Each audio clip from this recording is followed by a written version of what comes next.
साल की 4 बड़ी एकादशी कौन सी है? हिंदू धर्म में एकादशी व्रत सभी व्रतों में महत्वपूर्ण होता है और साल में 24 एकादशी आती है, यानी कि हर महीने में 2 एकादशी होती है।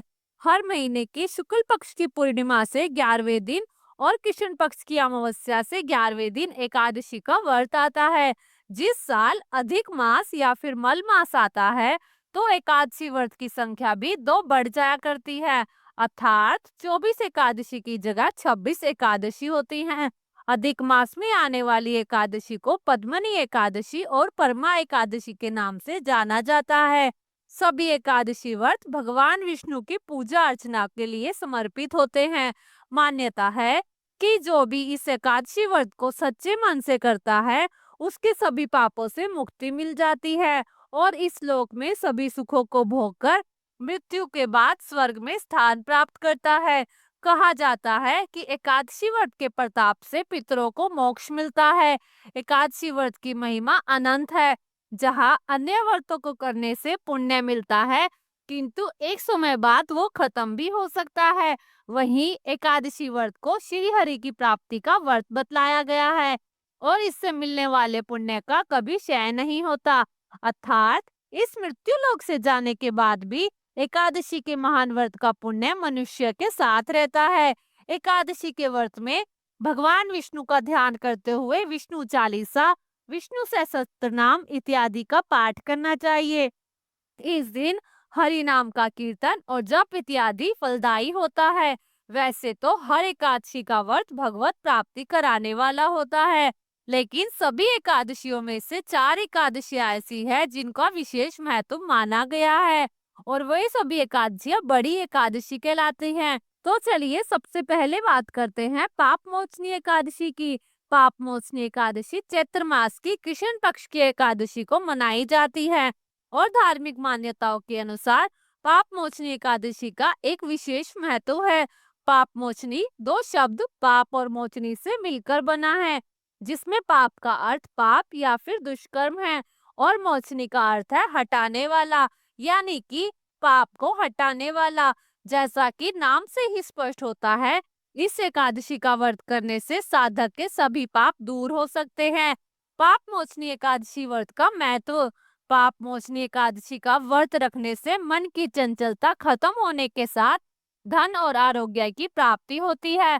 पुराणों के अनुसार इस एकादशी को व्रत रखने से व्यक्ति के सारे कष्ट और दुख दूर हो जाते हैं। तो वही पाप मोचनी एकादशी व्रत से जाने अनजाने में किए गए पाप और गलतियों से छुटकारा मिल जाता है और उसे सहस्त्र गोदान यानी हजारों गायों के बराबर दान का फल मिलता है।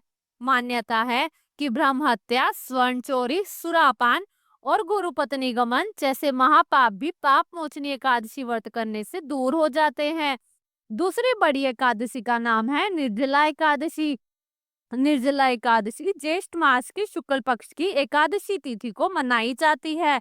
इस एकादशी में निर्जल व्रत यानी कि बिना जल ग्रहण करे भगवान विष्णु की पूजा अर्चना की जाती है।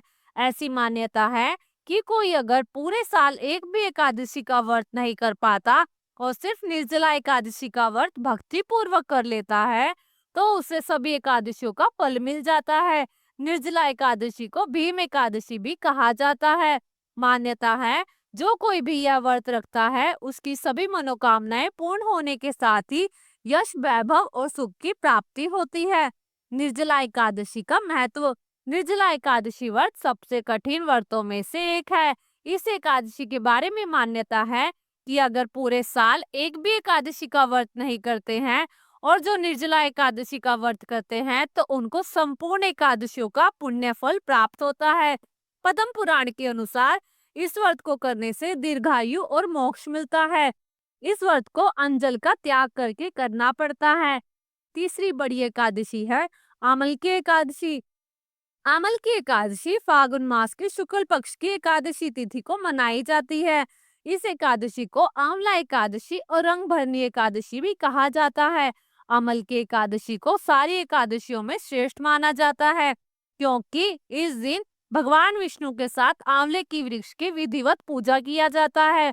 यह एकादशी साल की एकमात्र ऐसी एकादशी है जिसमें भगवान विष्णु के अलावा भगवान शंकर और माता पार्वती की पूजा की जाती है। मान्यता है कि इस दिन स्वयं भगवान विष्णु माँ लक्ष्मी के साथ आंवले के वृक्ष पर निवास करते हैं। यही वजह है कि इस दिन आंवले के वृक्ष की पूजा और परिक्रमा की जाती है। इस एकादशी के दिन भगवान शंकर के गण शंकर पार्वती के संग गुलाल की होली खेलते हैं। इसलिए इस एकादशी को रंग भरनी एकादशी भी कहा जाता है। इस दिन आंवला दान करने से अक्षय फल की प्राप्ति होती है। आमल की एकादशी का महत्व। धार्मिक मान्यता है कि आमल की एकादशी व्रत को करने से सभी पाप धुल जाते हैं और भगवान विष्णु का आशीर्वाद प्राप्त होता है। मान्यता है कि इस दिन भगवान विष्णु को आंवला फल चढ़ाने से भक्तों को अच्छे स्वास्थ्य, धन और समृद्धि का आशीर्वाद मिलता है।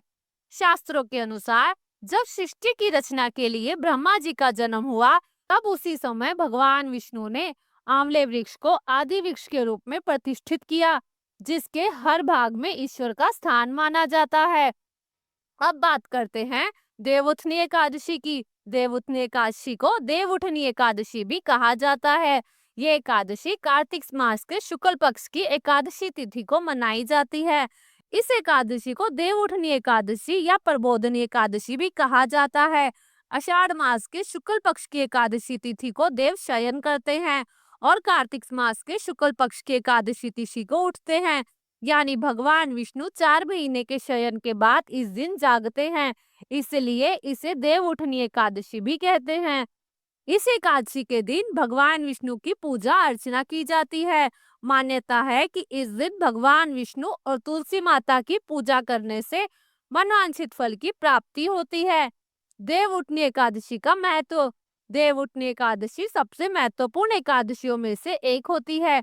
मान्यता है कि भगवान विष्णु के देवशयनी एकादशी में सो जाने के कारण सभी मांगलिक कार्य वर्जित हो जाते हैं, लेकिन जब देवउठनी एकादशी में भगवान विष्णु जागते हैं, तभी कोई मांगलिक कार्यों की शुरुआत होती है। देवउठनी एकादशी को तुलसी विवाह और विषपंचक एकादशी के रूप में मनाया जाता है। इस दिन तुलसी जी और शालिग्राम जी का विवाह कराया जाता है। इस दिन से मांगलिक कार्य फिर से शुरू हो जाते हैं। एकादशी व्रत के नियम। एकादशी से एक दिन पहले दशमी की रात में भोजन ना करें। दशमी को तामसिक खाद्य पदार्थों का कतई सेवन ना करें। एकादशी को सुबह जल्दी स्नान करने के बाद व्रत का संकल्प लें। इस दिन काले रंग के कपड़े न पहने, चावल का सेवन ना करें। दशमी और एकादशी दोनों दिन ब्रह्मचर्य का पालन करें। व्रत का पारण द्वादशी तिथि के लगने पर सूर्य उदय के बाद करें। भगवान विष्णु की विधि पूर्वक पूजा करने के बाद ही पारण करें। तामसिक या बैंगन, साग, मसूर की दाल आदि का प्रयोग ना करें। एकादशी व्रत के दिन क्या करें? एकादशी व्रत वाले दिन सुबह जल्दी स्नान करके विधिवत विष्णु जी की पूजा करें, अभिषेक करें, उन्हें तुलसी दल अर्पित करें। साथ में लक्ष्मी जी का ध्यान अवश्य करें।